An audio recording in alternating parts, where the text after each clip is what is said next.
पूर्व प्रधानमंत्री सरदार मनमोहन सिंह जी का निधन से पूरा भारतीय जनता पार्टी परिवार मर्माहत है। राजनीतिक जीवन में भी ये एहसास होगा कि जो अच्छे लोग हैं उनके प्रति दलीय भावना से ऊपर उठकर श्रद्धांजलि अर्पित करना, उनका सम्मान करना आवश्यक है। भारत देश आज शोक में डूबा हुआ है। शोक है डॉक्टर मनमोहन सिंह की निधन का।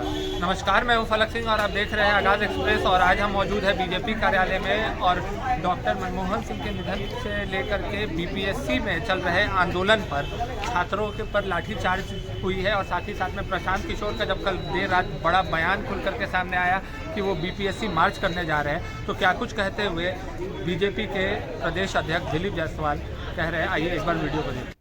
पूर्व प्रधानमंत्री सरदार मनमोहन सिंह जी का निधन से पूरा भारतीय जनता पार्टी परिवार मर्माहत है। सरदार मनमोहन सिंह जी एक अच्छे अर्थशास्त्री और साथ ही एक अच्छे राजनीतिज्ञ थे। सरदार मनमोहन सिंह जी के समय में भारत में आर्थिक सुधार का बहुत प्रयास किया गया था। भारतीय जनता पार्टी और बिहार सरकार अपने सभी कार्यक्रम को स्थगित करने का काम किया।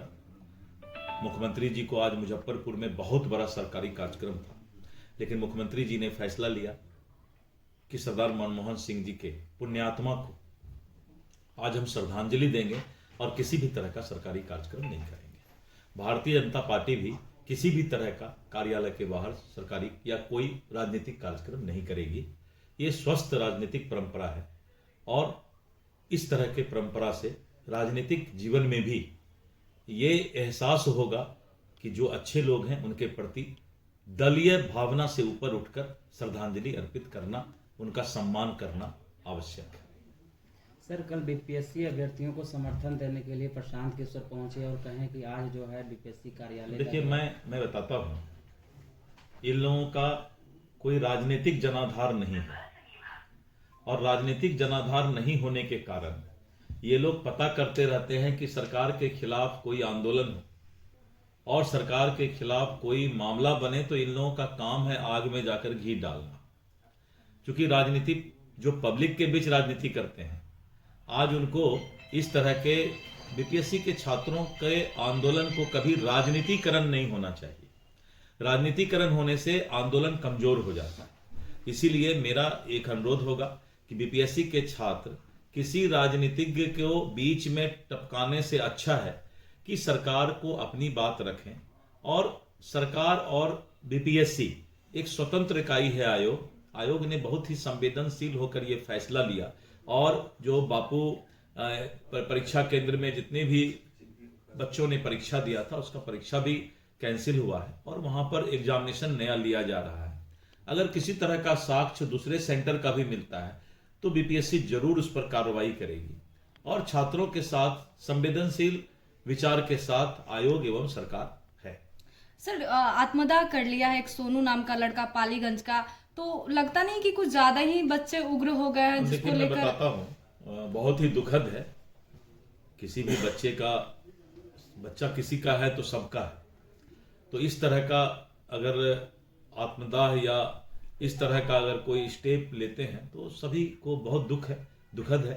लेकिन हर वक्त जो है कोई भी आयोग या कोई भी संस्था या सरकार भावनात्मक तरीके से आंदोलन का फैसला नहीं लेती है। वो तो साक्ष्य और जो न्याय के आधार पर ही फैसला लिया करती है। लेकिन युवाओं का एनडीए सरकार से भरोसा टूटता नजर आ रहा है। सर, लोग कह रहे हैं कि 2025 में दिखा देंगे जिस तरीके से युवाओं की जिंदगी से खिलवाड़ कर रहे हैं एनडीए सरकार।